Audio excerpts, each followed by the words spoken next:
गणपति बप्पा हर साल हमारी भारत की इकोनॉमी को बचाते हैं। क्या बकवास है। हाँ, माना कि गणपति बप्पा के आने से हमारे सारे शहर जगमगा उठते हैं, हमारे सभी घरों में नई रौनक होती है, लेकिन इसका हमारी भारत की इकोनॉमी से क्या कनेक्शन है? चलिए आज की इस वीडियो में समझते हैं कि गणपति बप्पा के इन 10 दिनों में भारत के लोग कितना पैसा कमाते हैं। इस फेस्टिवल का टोटल टर्नओवर कितना है, इसमें कितने आइडल्स बनते हैं, इसमें कितने फूल बिकते हैं और इससे हमें क्या फर्क पड़ता है। अगर आपको हमारी वीडियो से इंफॉर्मेशन इंटरेस्टिंग लगती है तो फटाफट गणपति बप्पा मोरया कहकर इसे अपने दोस्तों के साथ शेयर कर दीजिए। और आपका फेवरेट पंडाल कौन सा है हमें कमेंट्स में बताइए, ताकि नॉलेज के देवता गणपति बप्पा आप पर प्रसन्न हो जाए। गणपति भारत में कई लोगों का और मेरा भी फेवरेट फेस्टिवल है। गणपति सिर्फ हमारे दिलों पर राज नहीं करते बल्कि हमारी इकोनॉमी भी चलाते हैं। अगर आप एक बिजनेस ओनर हैं तो आप फेस्टिवल और उनके इकोनॉमिक इम्पैक्ट को समझते हैं, क्योंकि फेस्टिवल्स हमारे लिए छुट्टी के दिन होते होंगे लेकिन बिजनेसेस के लिए हाई ग्रोथ पीरियड है। फेस्टिवल को भारत का इकोनॉमिक ड्राइवर भी कहते हैं, क्योंकि इससे एक कॉन्सेप्ट का जन्म होता है called triple effect. Consumption boom, seasonal employment, export income, capital investment. ये सुनने में थोड़ा कॉम्प्लिकेटेड लगता होगा, लेकिन आपने खुद ऑब्जर्व किया है and I will prove it to you.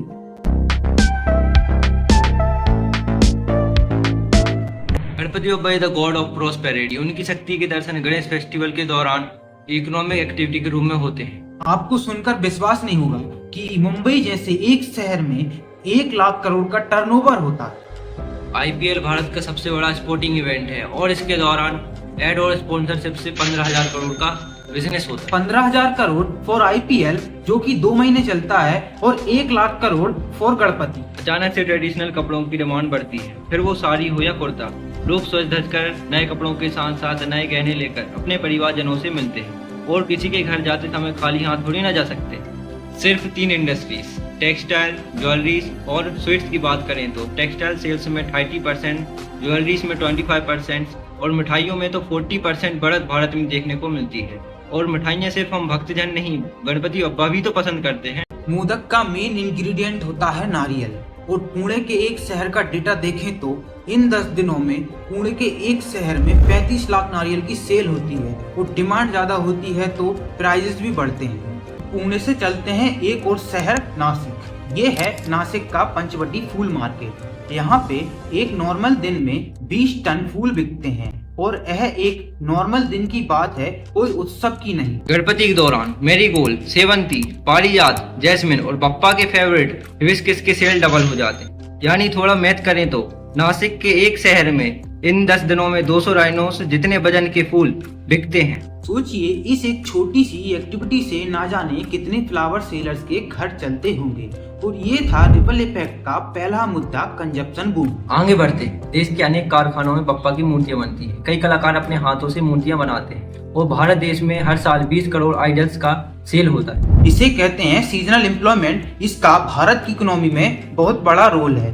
ये रिपल इफेक्ट का दूसरा लेवल है। लेकिन आपको सुनकर विश्वास नहीं होगा कि कुछ समय पहले तक गणपति जी की मूर्तियां चाइना से इंपोर्ट की जाती थी, लेकिन कोविड के बाद ये ट्रेंड बंद हुआ, और इससे हमारे लोकल मूर्तिकारों को 300 करोड़ रुपए का बिजनेस मिला। CIT के इस कैंपेन से पहले फेस्टिव सीजन में 50,000 करोड़ का बिजनेस चाइना को मिलता था। यानी फेस्टिवल हमारा और फायदा उनका हो रहा था, लेकिन अब ये काफी हद तक कम हो चुका है। इस पॉजिटिव न्यूज के लिए एक लाइक तो बनता है, और डेकोरेटर्स, इलेक्ट्रिशियंस, मूर्तिकार और ना जाने ऐसी कितनी सीजनल एम्प्लॉयमेंट हमारे गणपति बप्पा क्रिएट करते हैं। एस्टिमेट्स कहते हैं कि इन दिनों में 1 लाख लोगों को एडिशनल एम्प्लॉयमेंट अपॉर्चुनिटीज मिलती हैं।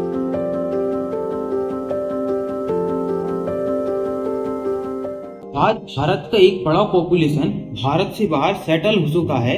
जो लोग बाहर काम करने गए हैं उन्हें अपने परिवार से मिलने का, अपनी मिट्टी से कनेक्ट करने का एक शुभ अवसर मिलता है। ये फेस्टिवल जो इंडियंस के लिए एक्सपोर्ट इनकम की अपॉर्चुनिटीज बनता है, और हमारे रिपल इफेक्ट की तीसरी कड़ी बनता है। सोचिए, हर साल भारत $100 बिलियन रेमिटेंसेस के तौर पर रिसीव करता है। ये उन लोगों का घर भेजा हुआ पैसा होता है जो कहीं बाहर जॉब करते हैं लेकिन अपने परिवार को भूले नहीं। ये पैसा भारत के लिए इम्पोर्टेंट ही साथ एनआरआईज का इंटरेस्ट भारत में इम्पोर्टेंट है, क्योंकि गणपति के समय एक्सपोर्ट्स भी बढ़ते हैं।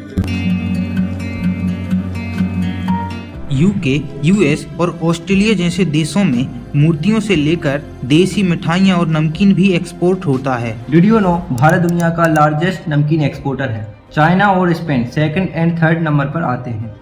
इंडियन नमकीन मार्केट $108 बिलियन का है। एक्सपोर्ट सिर्फ प्रोडक्ट्स नहीं, आइडिया भी हो सकती है। पिछले साल महाराष्ट्र सरकार ने एक एक्सपेरिमेंट ट्राई किया, पहला इंटरनेशनल गणेश फेस्टिवल ऑर्गेनाइज करने का एक्सपेरिमेंट, जहां उन्होंने टूरिस्ट को मुंबई, पुणे, पालगांव और रत्नागिरी में यूनिक एक्सपीरियंस ऑफर की। ब्राजील में जैसे कार्निवल होता है और उस समय जैसे इंटरनेशनल टूरिस्ट ब्राजील आते हैं, वैसे ही भारत क्यों नहीं। आइडिया यही थी। इन सारी रीजंस की वजह से लोग अपने बिजनेस में कैपिटल इन्वेस्ट करते हैं। कंपनीज ऑफर्स निकालती हैं, प्रमोशन करती हैं, डिस्काउंट चलाती हैं ताकि सेल्स बढ़े।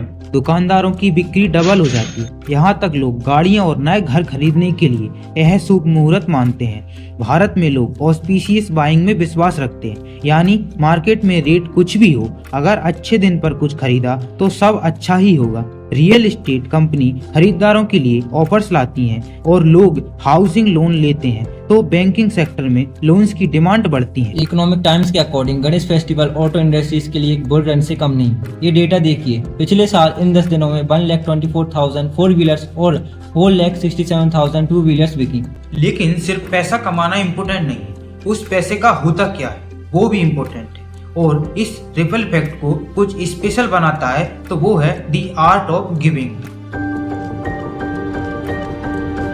मुंबई के जेएसवी सेवा मंडल में तुलाभार सेवा होती है, यानी लोग अपने आप को या किसी अपने को ऐसे बड़े तराजू में तौलते हैं और उतने वजन का खाना, उतने वजन के नारियल, उतने वजन का प्रसाद या फिर कभी कभी उतने वजन का सिल्वर भी दान करते हैं। लोग अपने दिल से दान करते हैं। पिछली साल लालबाग से राजा के लिए पहले ही गणपति के 2 दिनों में 1 करोड़ की डोनेशन मिली। लालबाग का राजा सिद्धिविनायक मंदिर के ट्रस्ट अपने डायलिसिस चलाते हैं, जहां लोगों के इलाज होते हैं। चिंचपो की लिचा चिंतामणि रायगढ़ के एक स्कूल के बच्चों के लिए सप्लाईज भेजता है।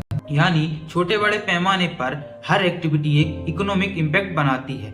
एक फूल वाले से लेकर रियल एस्टेट तक, एक डेकोरेटर से लेकर मूर्तिकार तक, हर एरिया में गणपति बप्पा अपनी छाप छोड़ते हैं और इसी तरह वो हर साल भारत की इकोनॉमी को बचाते हैं। भारत में 10 करोड़ लोग इनफॉर्मल सेक्टर में काम करते हैं, हमें उन सबकी जरूरत है। देश का पॉपुलेशन एक दोधारी तलवार है। अगर ये पॉपुलेशन बेकार रहा, बेरोजगार रहा, तो इस देश का कुछ नहीं हो सकता। और सच तो यही है कि कोई भी सरकार, कोई भी कंपनी हम सबके लिए जॉब जनरेट नहीं कर सकती। देश में हर साल 20 मिलियन जॉब्स की जरूरत होती है और हम सिर्फ 5 मिलियन जॉब्स बना सकते हैं। बाकी के 15 मिलियन लोगों को जॉब मिलने वाली नहीं है। ये है भारत की सच्चाई। लेकिन गणपति के दौरान हर कोई बिजी रहता है, प्रोडक्टिव होता है, हर एक के हाथ कुछ ना कुछ काम होता है। कोविड के बाद अगर भारत ट्रैक पर आया है तो वो गणपति बप्पा की देन है, इस फेस्टिव इकोनॉमी की देन है। और आज हम देखते हैं कि भारत दुनिया की फास्टेस्ट ग्रोइंग मेजर इकोनॉमी बन रहा है। लेकिन 3 या 4 साल पहले के भारत के बारे में सोचिए, जब एक झटके में कोविड ने हमसे 1/4 GDP छीन ली और तब से लेकर अब तक का सफर पॉसिबल इसी फेस्टिव इकोनॉमी की वजह से हुआ है। और अगर आपको हमारी वीडियो पसंद आई हो तो हमारे चैनल को सब्सक्राइब कर दीजिए और आपका बहुत बहुत धन्यवाद पूरा वीडियो देखने के लिए।